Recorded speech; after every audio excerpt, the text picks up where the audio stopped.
और चलिए सीधा आपको रोहतक लिए चलते हैं। कार्यक्रम को संबोधित कर रहे हैं मुख्यमंत्री नायब सिंह सैनी। और शुभकामनाएं देता हूं। दिन रात देश की सीमाओं की रक्षा करने वाले जवानों को मैं विशेष रूप से स्वतंत्रता दिवस की बहुत बहुत बधाई देता हूं।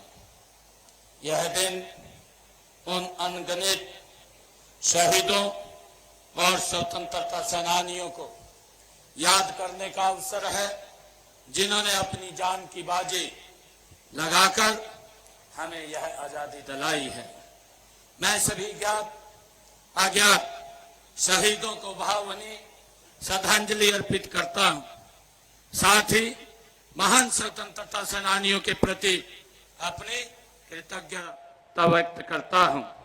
आजादी का पर्व जन जन का पर्व है, हर मन का पर्व है। हमारे लिए गर्व और गौरव का दिन है। आज हर साल की तरह हर घर तिरंगा अभियान से पूरा देश देशभक्ति के रंग में रंगा है। हर घर, गली मुंडेर और हर मोहल्ले में तिरंगा फहर रहा है। हमारे तिरंगे के बारे में किसी कवि ने कहा है कि सिर गर्व से उठ जाता है, सिर गर्व से उठ जाता है जब जब तिरंगा लहराता है। देश के वीर शहीदों की याद तिरंगा दिलाता है। प्रिय प्रदेशवासियों, स्वतंत्रता दिवस पर मुख्यमंत्री के रूप में ध्वजारोहण का यह मेरा दूसरा अवसर है। आज रोहतक की इस ऐतिहासिक और वीर धरा पर ध्वजारोहण करते हुए मुझे गर्व का अनुभव हो रहा है। यह नगर योद्धे गण की राजधानी रहा है। इस जिले का स्वतंत्रता आंदोलन में भी अहम योगदान रहा है। नेताजी सुभाष चंद्र बोस की आजाद हिंद फौज में हरियाणा के 2715 जवान थे। इनमें से 873 जवान हमारे पुराने रोहतक जिले के थे। आजादी के बाद भी हरियाणा के वीरों ने सीमाओं की सुरक्षा में अनेक बलिदान दिए हैं। हमारे जवानों ने 1962, 1965 और 1971 के विदेशी आक्रमणों व कारगिल युद्ध के दौरान वीरता की अद्भुत मिसाल पेश की है। हमारा कर्तव्य है कि हम मातृभूमि के लिए जान देने वाले शहीदों के परिवारों व उनके आश्रितों का सहारा बने। इस दिशा में हमने स्वतंत्रता सेनानियों और उनकी विधवाओं को पेंशन बढ़ाकर 40,000 रुपए मासिक की है। युद्ध में शहीद सैनिकों के परिवारों के लिए अनुग्रह राशि भी बढ़ाकर 1 करोड़ रुपए की है। उनके आश्रितों को 410 को सरकारी नौकरियां भी दी हैं। हमने अग्निवीरों को नौकरियों में 10% आरक्षण देने का निर्णय भी हमने लिया है। भाइयों बहनों, आजादी का यह पर्व उपलब्धियों का जश्न मनाने का दिन भी है।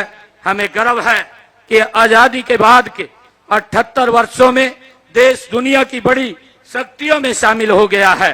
आज जब हम अपनी उन्नत तकनीकी के बल पर न केवल मिसाइलें बना रहे हैं, बल्कि सूर्ययान, चंद्रयान और मंगलयान जैसी मिशन भी पूरे कर रहे हैं। हम दुनिया की चौथी बड़ी आर्थिक शक्ति बन गए हैं। हमारी 4 ट्रिलियन डॉलर की इकोनॉमी हम बन गए हैं। अब माननीय प्रधानमंत्री जी के कुशल नेतृत्व में हमें सबसे बड़ी आर्थिक शक्ति बनना है। इसके लिए भारत का आत्मनिर्भर बनना है। आत्मनिर्भर भारत कोई नारा नहीं है, यह हम 140 करोड़ भारतीयों का ये संकल्प है। यह केवल सरकारी कार्यक्रम नहीं है, यह एक जन आंदोलन है। स्थानीय संसाधनों का सदुपयोग, नवाचार में निवेश और उत्पादों की गुणवत्ता पर ध्यान देना इस अभियान का की असली ताकत है। इसमें किसानों, उद्योगपतियों, छात्रों, पेशेवरों, युवाओं आदि सभी ने अपनी भूमिका निभानी है। आज जब हम अपनी आजादी का पर्व मना रहे हैं तो भारत को आत्मनिर्भर बनाने का दृढ़ संकल्प हम लें। देश आत्मनिर्भर तभी बनेगा जब हम स्वदेशी को अपनाएंगे। माननीय प्रधानमंत्री आदरणीय नरेंद्र मोदी जी ने देशवासियों का आह्वान किया है कि आप स्वदेशी का संकल्प लें। उन्होंने कहा है कि हम जो भी खरीदें, जो भी बेचें, वह स्वदेशी हो, यही राष्ट्र की सच्ची सेवा होगी। आत्मनिर्भर भारत घरों में, दुकानों में, कारखानों में, खेतों में और प्रयोगशालाओं में बनेगा। यह तब होगा जब नागरिक भारतीय वस्तु खरीदना देशभक्ति का कार्य माने। हर इनोवेटर सबसे पहले भारत के बारे में सोचे, हर उद्यमी उच्च कोटि के उत्पाद बनाए, हर किसान टिकाऊ खेती को अपनाए, हर क्षेत्र निर्भरता से प्रभुत्व की ओर बढ़े। स्वदेशी के लिए हमें वोकल फॉर लोकल के मंत्र को अपनाना होगा और केवल मेक इन इंडिया उत्पादों को बढ़ावा देना होगा। माननीय प्रधानमंत्री जी द्वारा लोकल फॉर ग्लोबल का विजन भी दिया गया है। इसके पीछे यही उद्देश्य है कि भारत में बने उत्पाद न केवल घरेलू जरूरत पूरी करे, बल्कि विश्व बाजार में भी अपनी पहचान बनाए। मैं सभी उद्योगपतियों, निवेशकों, तकनीशियों, वैज्ञानिकों से अपील करता हूं कि वे देश को आत्मनिर्भर बनाने के लिए अपने अपने कौशल का उपयोग करें। भाइयों बहनों, माननीय प्रधानमंत्री जी के राष्ट्रवादी विजन का ये परिणाम है कि आजाद भारत ने 7 दशक के बाद गुलामी के समय के 3 कानूनों से आजादी पाई है। ये पुराने आपराधिक कानून अंग्रेजों ने भारतीयों को दंडित करने और गुलाम बनाए रखने की नीयत से ये बनाए थे। यही नहीं, कानूनों के उन सभी प्रावधानों को भी हटाने का काम किया गया है जो वक्त में बदलाव के साथ किसी काम के नहीं रह गए हैं। हाल ही में ऑपरेशन सिंदूर के दौरान भी दुनिया ने हमारी स्वदेशी ताकत, तकनीकी और हथियारों की ताकत देखी है। हमारी सेनाओं ने अपने पराक्रम और शौर्य से पूरी दुनिया को भारत की सामरिक शक्ति और सामर्थ्य का परिचय दिया है। इसके लिए मैं तीनों सेनाओं के साहस और वीरता को सलूट करता हूं। यही नहीं, हमारी सेना ने ऑपरेशन महादेव चलाकर पहलगाम के गुनाहगारों को उनकी करनी की सजा भी दी है। प्रिय प्रदेशवासियों, माननीय प्रधानमंत्री श्री नरेंद्र मोदी जी ने भारत को आजादी की 100वीं वर्षगांठ अर्थात वर्ष 2047 तक विकसित राष्ट्र बनाने का लक्ष्य रखा है। इस लक्ष्य को हासिल करने में हरियाणा का भी अहम योगदान रहेगा। इस समय भी देश के खाद्यान्न भंडार में योगदान देने में हमारा अग्रणी स्थान है। देश की सड़कों पर दौड़ने वाली हर दूसरी कार हरियाणा में बनती है। हरियाणा में देश के 52% ट्रैक्टरों का निर्माण होता है। आज जब हम आजादी का पर्व मना रहे हैं तो मैं बताना चाहूंगा कि हमने पिछले 10.5 वर्षों में प्रदेश की जनता को भेदभाव करने वाली व्यवस्था से आजादी दिलाई है।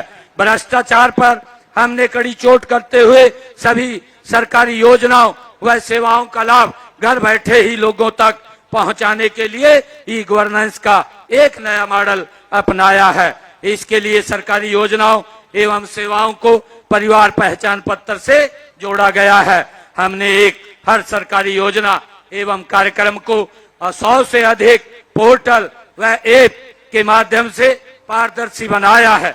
हमारी बिना खर्ची पर्ची के नौकरी देने, ऑनलाइन ट्रांसफर, पढ़ी लिखी पंचायतों और अंत्योदय अभियान की आज पूरे देश में चर्चा है। विकास के जन कल्याण के साथ साथ प्रदेश के हर नागरिक की जान और माल की सुरक्षा हमारी सर्वोच्च प्राथमिकता है। किसी भी व्यक्ति से कभी भी कोई भी शिकायत प्राप्त होती है तो उस पर पुलिस को तुरंत कार्रवाई करने के सख्त निर्देश दिए हैं। अपराधियों के मंसूबों को ध्वस्त करने के लिए हमारी सरकार हर कदम तत्पर है और तत्पर रहेगी। यदि किसी भी नागरिक को कोई संकट है तो वह 112 नंबर पर डायल करके तेजी से पुलिस सहायता प्राप्त कर सकता है। हमारी पुलिस कॉल आने के औसतन 7 मिनट 12 सेकंड के भीतर मदद के लिए पहुंच जाती है। आज आजादी के इस उत्सव में मैं जोर देकर के ये कहना चाहूंगा कि हम हरियाणा को अपराध और अपराधियों से आजादी दिला करके रहेंगे। जो भी व्यक्ति कानून को तोड़ेगा उसको बख्शा नहीं जाएगा। भाइयों बहनों, हमारी कथनी और काल में भी बिना पर्ची खर्ची के 30,000 युवाओं को सरकारी नौकरी दी है। इन्हें मिलाकर के पिछले 10 साल में 1,80,000 नौकरियां वो बिना पर्ची खर्ची के हरियाणा के युवाओं को दी जा चुकी हैं। हाल ही में कॉमन पात्रता परीक्षा का सफलतापूर्वक आयोजन किया गया है। हमने कानून बना करके हरियाणा कौशल रोजगार निगम के तहत कार्यरत युवाओं के भविष्य को भी सुरक्षित किया है। इन युवाओं को नियमित कर्मचारियों की तर्ज पर महंगाई भत्ता और वार्षिक इंक्रीमेंट भी दी जाएगी और इस निगम के माध्यम से 5,000 से अधिक युवाओं को विदेशों में रोजगार दिलवाने जा रहे हैं। भाइयों बहनों, किसान हित हमारी नीतियों के केंद्र में है। आज किसानों की सभी 24 फसलें एमएसपी पर न्यूनतम समर्थन मूल्य पर वो खरीदी जा रही हैं। मुझे बताते हुए कि अब तक 12 लाख किसानों के खाते में फसल के खरीद के 1,48,000 करोड़ रुपया उनके सीधे खाते के अंदर डालने का काम ये हमारी सरकार ने किया है। मित्रों, पिछले वर्ष 10.5 सालों में किसानों को फसल के खराबे के मुआवजे के रूप में 15,465 करोड़ रुपया भी उन तक पहुंचाने का काम हमारी सरकार ने पिछले कार्यकाल में किया है। और इसी प्रकार प्रधानमंत्री किसान सम्मान निधि योजना के तहत लगभग 7,000 करोड़ रुपया किसानों के खाते में पहुंचाने का काम ये हमारी सरकार ने किया है। हमने अंग्रेजों के जमाने से चले आ रहे अभियान को भी जड़ से समाप्त करने का काम किया है और किसानों का 133 करोड़ रुपया बकाया उसको भी माफ करने का काम हमने किया है। कृषि भूमि पट्टा एक्ट लागू करके पट्टेदार किसानों और भूमि मालिकों के बीच विश्वास बहाली किया है। भाइयों बहनों, देश की आजादी से लंबे समय तक गरीब कल्याण की बातें तो की जाती रही है, लेकिन उन तक लाभ नहीं पहुंचा पाया है। हमने गरीबों के उत्थान के लिए कई योजनाएं चलाई हैं। अनुसूचित जातियों के आरक्षण को 2 वर्गों में बांटकर हमने वंचित रह गए लोगों को उनका अधिकार दिया है। पिछड़ा वर्ग की क्रीमी लेयर आय की सीमा को 6 लाख रुपए से बढ़ा करके 8 लाख रुपए किया गया है। पिछड़ा वर्ग बी को पंचायती राज संस्थाओं और शहरी स्थानीय निकायों में भी आरक्षण देने का काम हमने किया है। हमने प्रजापत समाज को मिट्टी के बर्तन का कारोबार चलाने के लिए 1700 गांव में जमीन दी है। गरीब परिवारों की बेटियों की शादी पर हमने मुख्यमंत्री विवाह शगुन योजना के तहत 71,000 रुपए का शगुन दिया जाता है।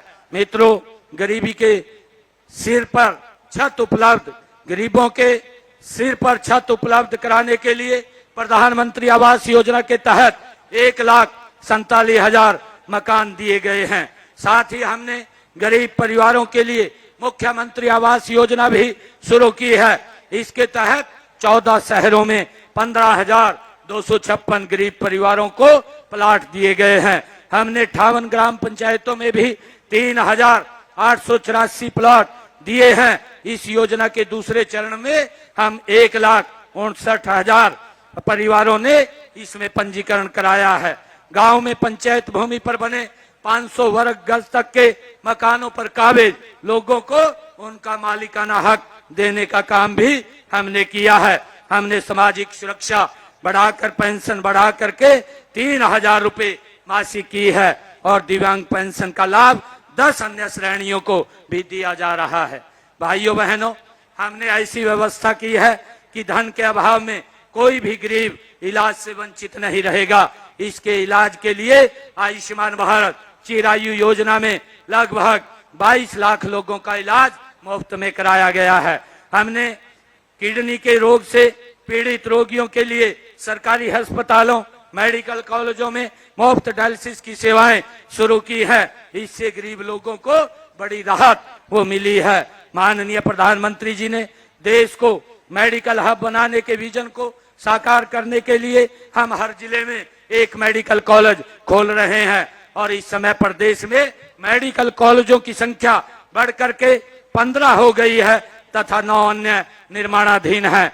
भाइयों बहनों, खेलों का जिक्र होते ही हर हरियाणा वासी का सीना चौड़ा हो जाता है।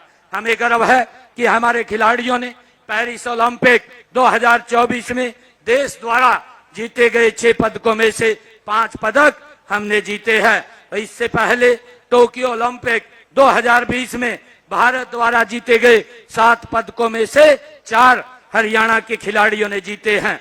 इन उपलब्धियों का श्रेय घुटना, कंधा या कमर, चाहे जैसा हो दर्द, डॉक्टर ऑर्थो आपको देता है दर्द से पूरी आजादी। ये कोई टेम्पररी पेन किलर नहीं, आयुर्वेदिक औषधि है।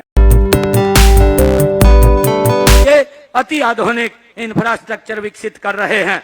हम प्रधानमंत्री जी के फिट इंडिया विजन को साकार करने के लिए हर गांव में जिम खोल रहे हैं। अब तक 19 जिलों के ग्रामीण क्षेत्रों में 50 करोड़ रुपए की लागत से 250 इंडोर जिम खोले गए हैं। भाइयों बहनों, मानव समाज के निर्माण और विकास में महिलाओं का बड़ा योगदान है। उन्हें सशक्त करने के लिए माननीय प्रधानमंत्री श्री नरेंद्र मोदी जी ने पानीपत से बीमा सखी योजना का शुभारंभ किया था। हमने भी उनकी प्रेरणा से लाडो सखी योजना शुरू की है। गर्भवती महिला का परवश होने और बेटी पैदा होने पर उसकी देखभाल करने वाली लाडो सखी को 1000 रुपए की प्रोत्साहन राशि वो दी जाएगी। हमने 5 लाख महिलाओं को लखपति दीदी बनाने का लक्ष्य भी रखा है। अब तक 2,13,000 महिलाओं को लखपति दीदी बनाया गया है। ड्रोन दीदी योजना में 100 महिलाओं को मुफ्त ड्रोन और प्रशिक्षण दिया जा चुका है। इस साल भी 100 और महिलाओं को प्रशिक्षण दिया जाएगा। महिलाओं की आजीविका के अवसर बढ़ाने के लिए 1/3 राशन डिपो महिलाओं को देने का प्रावधान हमने किया है। अटल किसान मजदूर कैंटीन व वीटा बिक्री केंद्रों का संचालन भी महिलाओं को सौंपा गया है। हमने संकल्प लिया था कि महिलाओं को अतिरिक्त प्रोत्साहन देकर स्टार्टअप में भागीदारी 45 से 60% बढ़ाई जाएगी। मुझे आपको यह बताते हुए खुशी हो रही है कि हरियाणा में महिलाओं के नेतृत्व वाले स्टार्टअप 50% हो गए हैं। प्रदेश भर में हमने महिला सांस्कृतिक केंद्र खोले जा रहे हैं।